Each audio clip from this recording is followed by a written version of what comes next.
This is Modern Persian Food, a culinary podcast for today's food enthusiast. We talk about classic Persian flavors, modern recipes, and embracing culture and identity through food. I'm Bita.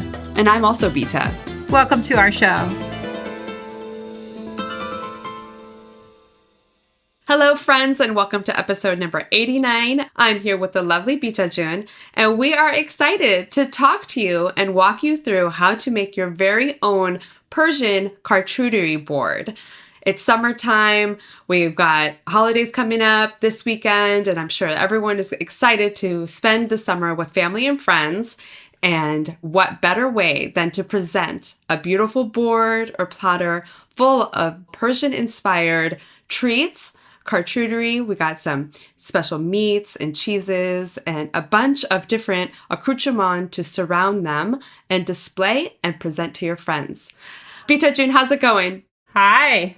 Hi. So let's see. You are one of the masters of building a beautiful cheese board, charcuterie board. Do you want to kind of give us some tips or walk us through how you approach making a beautiful display? Oh my gosh, I'm a master of cheese boards. You are. No, thank you though.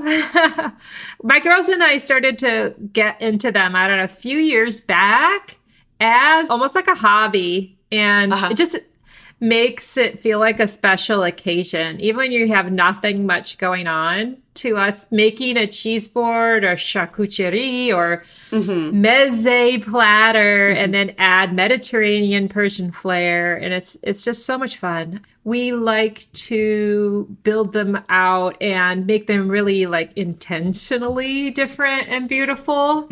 If you know what I mean, like versus just having cheese and crackers. I'm talking about like building out a really cool board is a lot of fun. Yeah. I think just as much fun as digging into it and trying to get that perfect bite. Yeah, absolutely. Some of the favorite key features that we like to have on ours would be a variety of yummy crackers. I like lavash crackers. Sometimes I'll make my own lavash crackers in, toast them or just to use actual lavash bread, spray oil, some seeds and spices, and then just cook them in the air fryer or in the convection oven, keeping a close eye. Oh, that's a good idea. Or I'll just buy some like Akmak lavash crackers. I really like those. They work nicely and they have a Middle Eastern flair.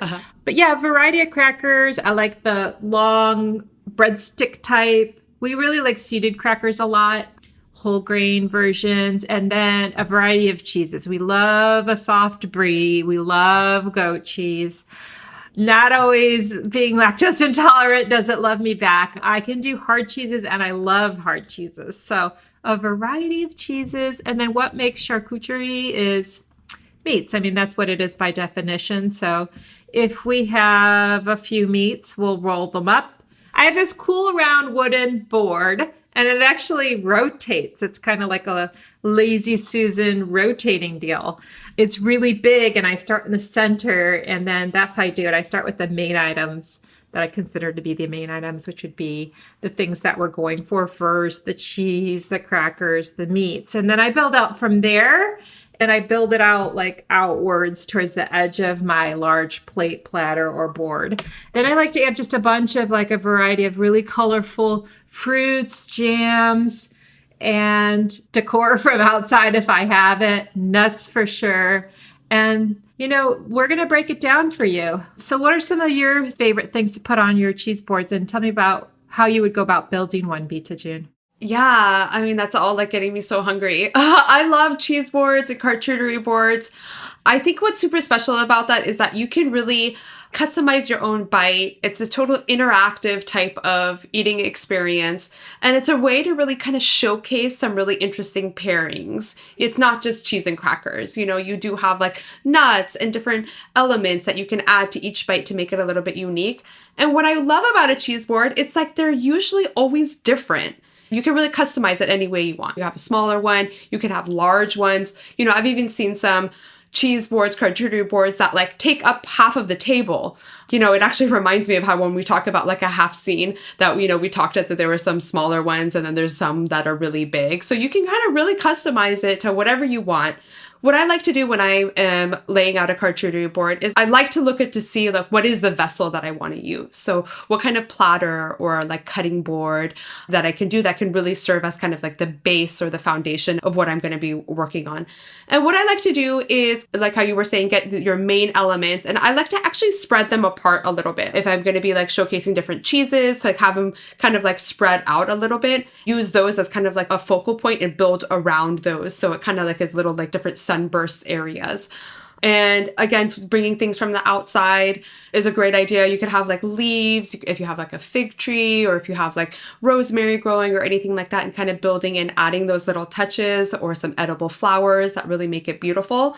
But I think that if I'm going to like dig in to charcuterie board, and if that's going to be Persian inspired, I think the number one thing that I'm going to have on there for sure is mortadella.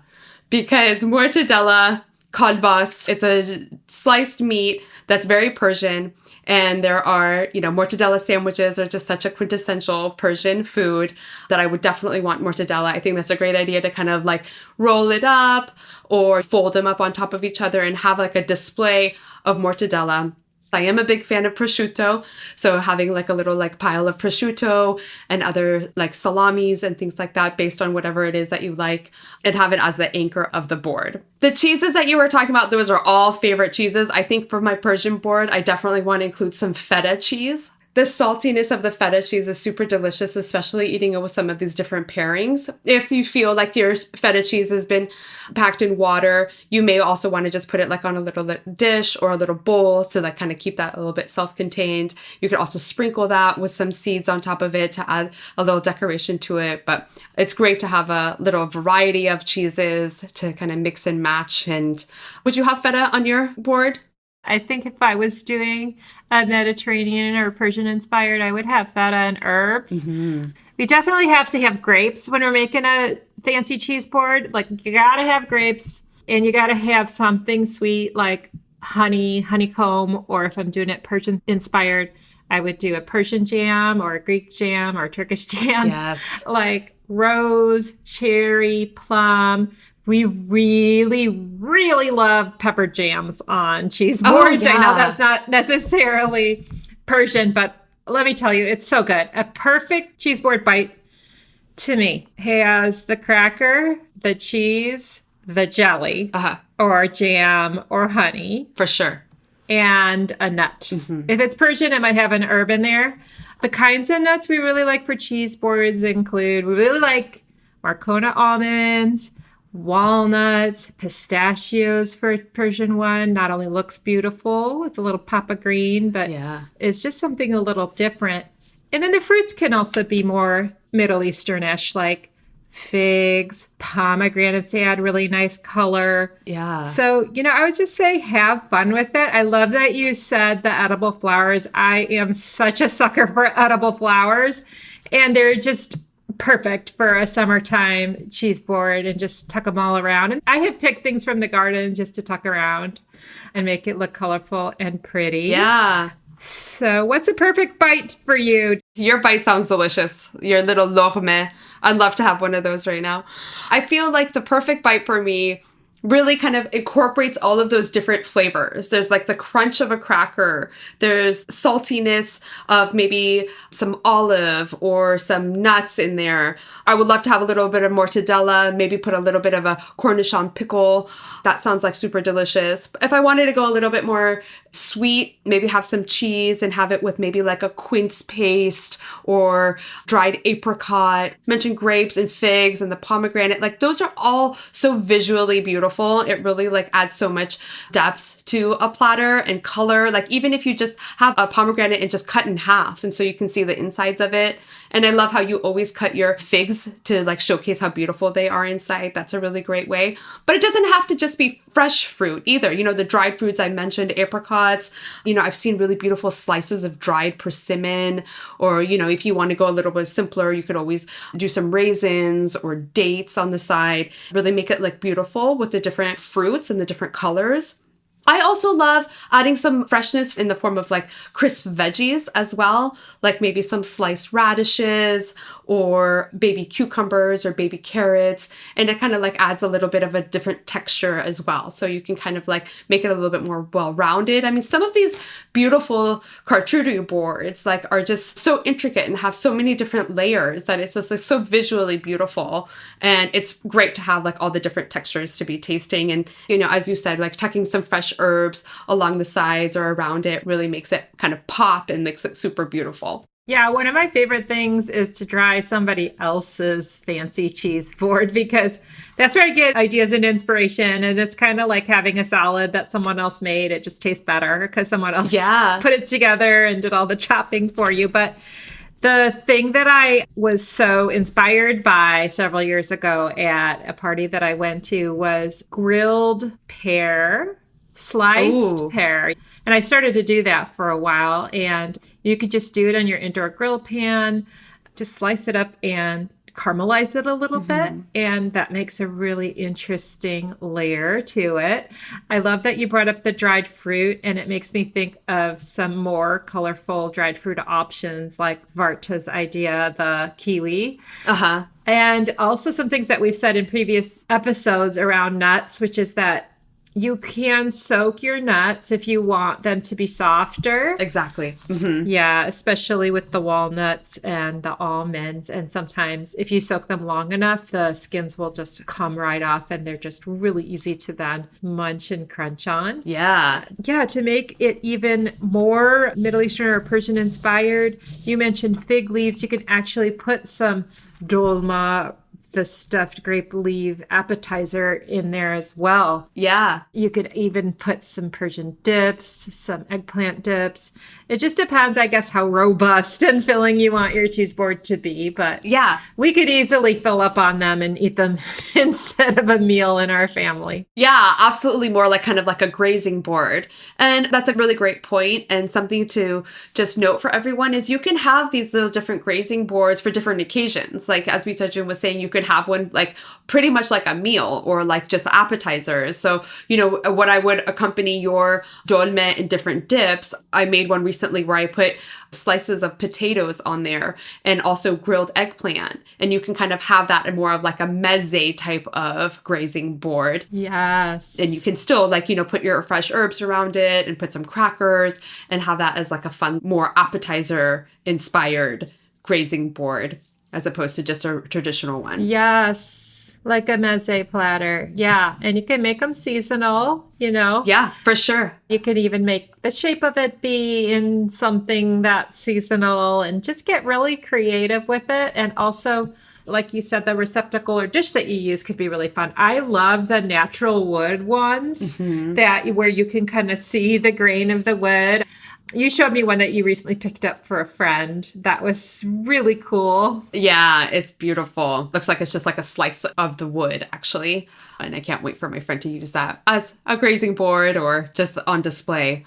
Then if you don't have a board like that, you can just use a simple platter and again, like really kind of dress it up with some of the fresh herbs around the side of it or just like have the platter just overflowing. And, you know, most of the time you can't even see the board when it's super full. So you can kind of take liberty to kind of make it the way that you want to. Totally. We really love picking some unique cheeses and some of them have, you know, like dried fruit, right?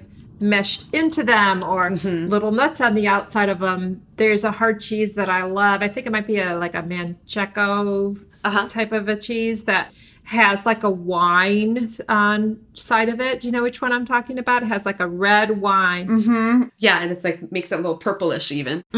So yummy, but just, you know, have fun with picking the cheeses and throwing some Persian inspiration. Yeah, like if you have some brie, you could top it with like murabba on balu, like a little sour cherry jam, or put some like nuts on it to garnish it, to really just kind of bring in those flavors. Yeah, I like to go to specialty markets. I'm not sure that everybody has them at their disposal, but we have a couple markets that when I walk in there, it just makes me instantly think about doing a cheese board or charcuterie board because of the cheeses that they have, all the varieties, but also like farmers markets in the summer are really fun for that. And Gosh, if you make one, be sure to tag us. I would love to see it and see what you come up with. Yeah, we'd love that. We'll show it on our Instagram page and share it with everyone to inspire others. But, it is the season. It's a nice way to share a little snack or light meal with some friends and family. A charcuterie board that you kind of just all are interactive and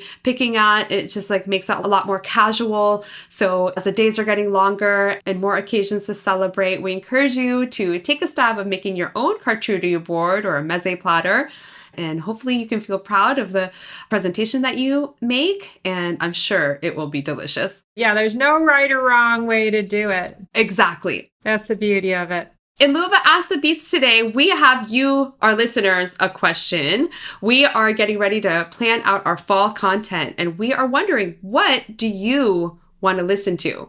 If you have any ideas for us, or if there's any topics that you want us to dig further into or get a special guest to talk about, please shoot us a note. You can send us an email at hello@modernpersianfood.com or send us a message via Instagram, and we would love to showcase you and your question online and hopefully answer it in an upcoming episode. And with that, we hope you have a really great rest of your day and enjoy the summer season. Bye. Bye-bye. You've been listening to the Modern Persian Food Podcast with Bita and Bita. Thanks for spending time with us. If you've enjoyed what you heard today, consider telling a friend or giving us a good rating. You can subscribe to our show for free on your favorite podcasting app or find us online at modernpersianfood.com or on Instagram for the recipes and information we talked about today. We'd love to hear your thoughts and see you next time.